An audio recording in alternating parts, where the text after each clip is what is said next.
Every town has its legends, names passed from one generation to the next, until no one remembers where the truth ended and the story began. The bartender had seen many strangers pass through his doors, but he was surprised to see a weathered old sailor wander into his saloon. Ain't seen many sailors this far inland. Neither have I. As the old sailor took in the sights and sounds of Dust Creek territory, he overheard three cowboys arguing over the great legends of the West. Wyatt Earp, best lawman the West ever saw. You're wrong. Wild Bill Hickok, fastest draw that ever lived. Neither. Jesse James. No one could catch him. One of the cowboys soon noticed the out-of-place sailor listening nearby. You've been awfully quiet, old-timer. Who's the greatest legend you ever met? Sheriff Ben Glasses. Never heard of him. Doesn't make him any less of a legend. What about the sea?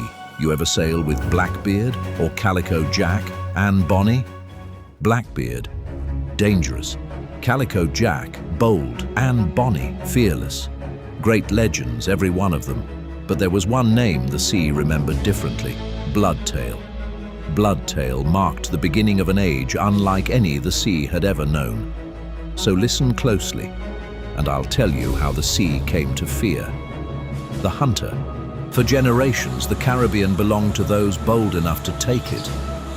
Its hidden coves became sanctuaries for the most ruthless pirates ever to sail the seven seas.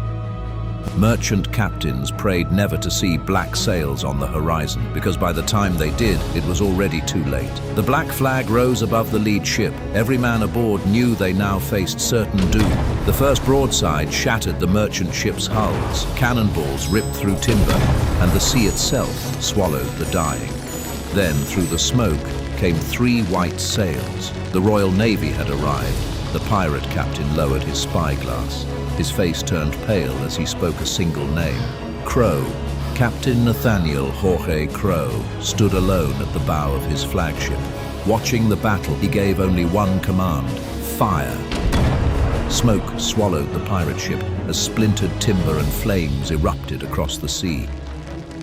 The battle was over. The cannons had fallen silent. Only the waves and the crackling flames remained.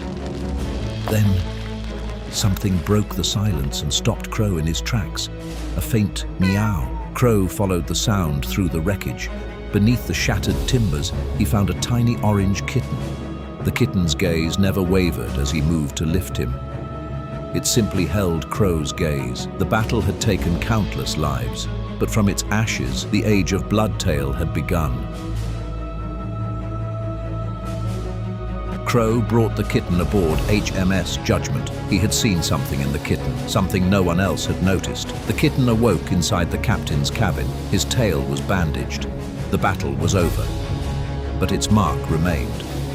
Crow stood at the stern, watching the horizon. The kitten sat beside him. In the days that followed, Crow walked the deck. The kitten followed close behind. Crow looked toward the open sea. The kitten sat beside him. Crow had plans for the kitten, and Crow began his education. Observation. Crow studied the charts. The kitten watched from the corner of the desk.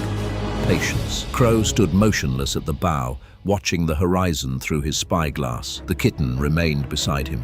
Discipline. Crow inspected his officers as the young cat walked quietly at his side. Instinct. Crow watched the sea from the quarterdeck. High above him, the young cat scanned the horizon. Crow had sharpened the kitten's mind. Now he would test the young cat's body. Speed. The young cat raced across the deck, weaving between sailors, ropes, and cannon carriages. Nature became part of his training. High above the deck, the young cat climbed the towering mainmast. The deck became an obstacle course. The young cat cleared every barrel, cannon carriage, and coil of rope with complete control. The young cat launched from the rigging. One strike, one perfect landing. Then came the cat's first hunt. A pirate scouting party had been reported on a nearby island. Captain Crow led a Royal Navy landing party ashore. With a single nod, the cat disappeared beneath the trees. The Royal Navy waited. Then, somewhere beyond the trees, voices echoed through the jungle. Then, silence. Moments later, the cat emerged from the jungle. Fresh streaks of blood marked his tail. The landing party entered the jungle cautiously. What they found, no one could explain.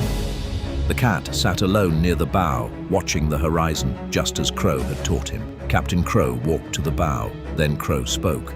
The hunter. From that night forward, the crew no longer saw a rescued kitten. They saw the captain's hunter. Captain Nathaniel Jorge Crow was known to pirates as the Executioner. But the hunter had become everything Captain Crow envisioned. Across the Caribbean, pirate settlements fell. Enemy ships were captured. No weapon in the Royal Navy proved more effective than the hunter. When pirates moved along the shore, the hunter saw what others missed. By the time the Marines stormed the settlement, the hunt had already begun. Pirates scattered before the landing party arrived. When the smoke cleared, another pirate stronghold had fallen. Victories became stories, and stories became legends. Across the fleet, one name kept returning: the hunter. Captain Crow noticed every time. Then came Admiralty orders. The hunter was reassigned to another ship. After a battle, the words came again. Victory for the hunter, but to Captain Crow, every victory carried the same message. We no longer need you. The hunter no longer needs you. Any captain can command the hunter. The weapon no longer belongs to you. The next operation was planned without the hunter. Where's the hunter?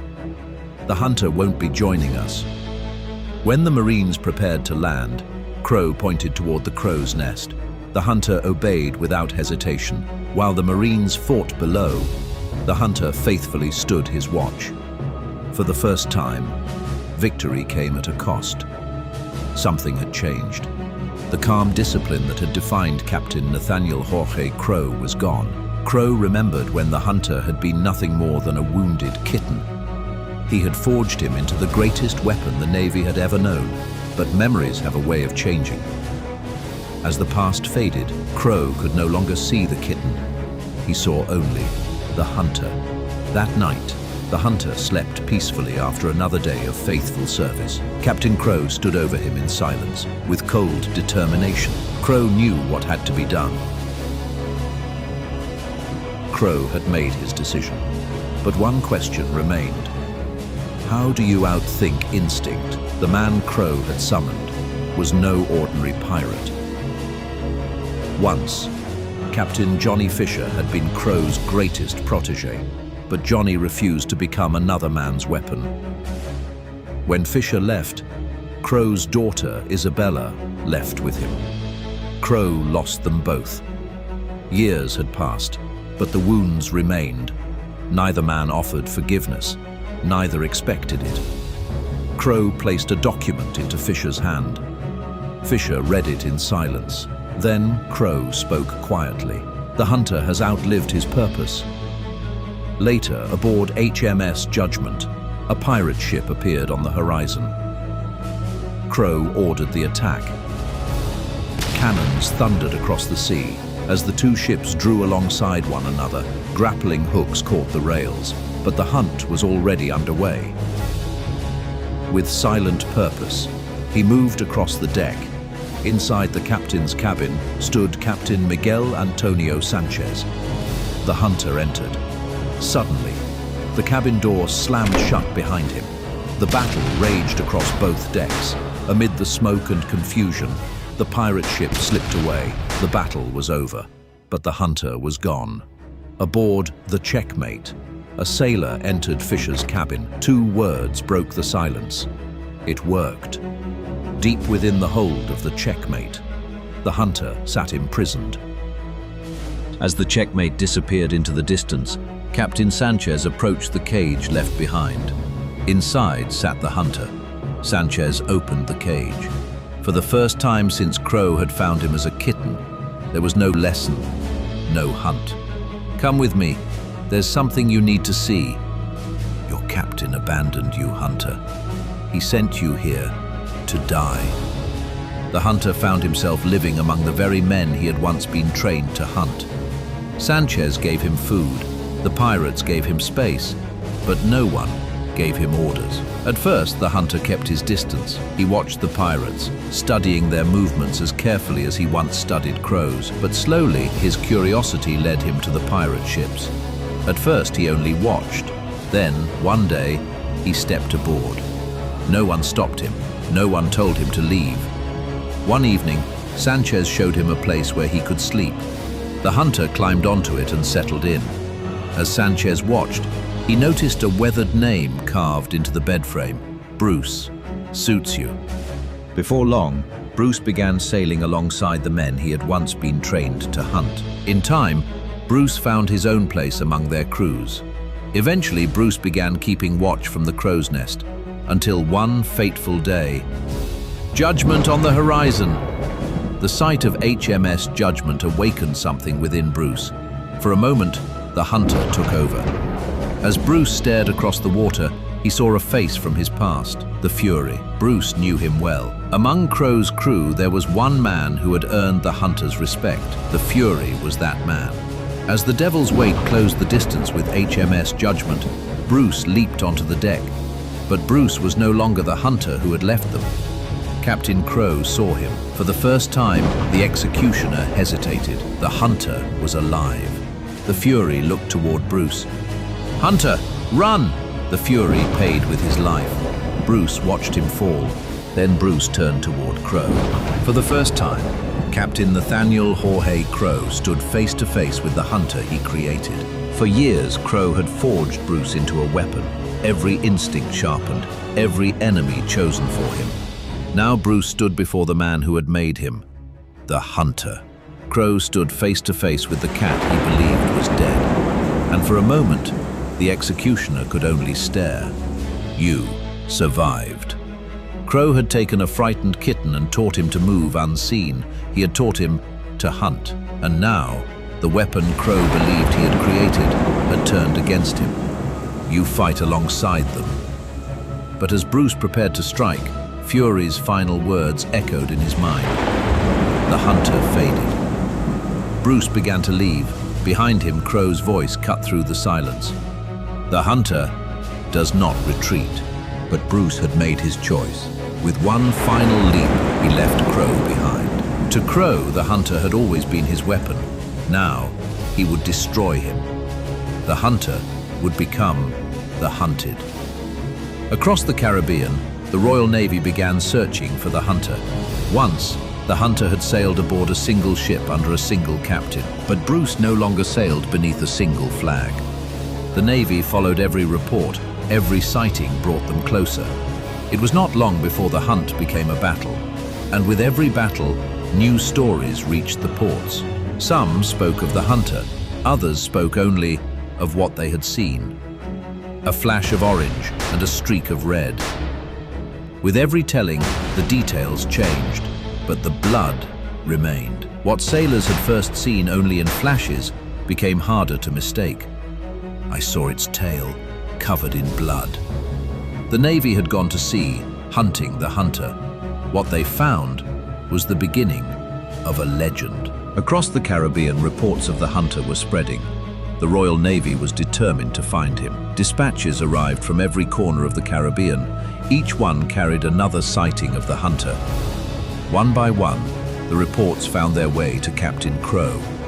Before long, those dispatches had reached every captain. Another sighting. The hunter? You mean Bloodtail. Leaving Tortuga behind, Devil's Wake set sail for home. Sail! Off the bow! Sail! Starboard! Sail! Stern! 3 Royal Navy ships closed in. Captain Sanchez refused to surrender, but against 3 ships, defeat was inevitable. Aboard Checkmate, Fisher received word that Sanchez had been taken prisoner. Fisher knew exactly where to go. I know you have no reason to trust me, but Crow has Sanchez. He intends to execute him. This won't end until you end it. The hunter had been found. Bruce had walked away once, but Crow would not let him walk away again. Sails! The cry spread across the island. The HMS Judgment stood off the coast, the naval fleet behind her. Fisher's warning had become reality. It's time. Johnny's eyes found Sanchez among the prisoners. "I'll get Sanchez." As the beach disappeared beneath smoke and steel, Johnny reached Sanchez. The guards stood between them. One sailor fell, then another, and another. But the final move was never his to make. Falling to the ground, Johnny's final swing cut Sanchez free. Checkmate. Crow watched the battle unfolding below. Bruce spotted Crow on the cliff and advanced to meet him in battle. "This ends today." Crow struck first. Bruce matched every attack. Every lesson Crow had taught the hunter was now being used against him. Crow launched one final attack. Bruce answered with one of his own and forced Crow off the cliff. Clinging to the cliffside, the executioner now faced his own execution. Finish it. For one moment, the hunter and Bruce stood together once more. Mercy or death. The hunter would have chosen death, but Bruce chose mercy. He turned, offering Crow his bloody tail, but Crow made his choice. Then he let go.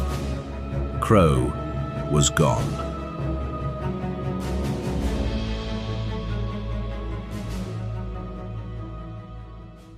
Bloodtail's story didn't end that day.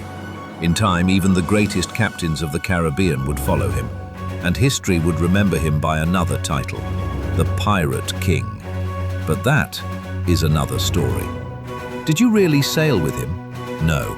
I never saw Bloodtail with my own eyes, neither did my father. But his father sailed those waters, and he never forgot what he saw. What's your name, old-timer? Crow. James E. Crow. And so the story survived. Some stories are written in books. Others live only in the voices of those who refuse to let them disappear. And as long as someone is willing to tell the tale, the legend lives on.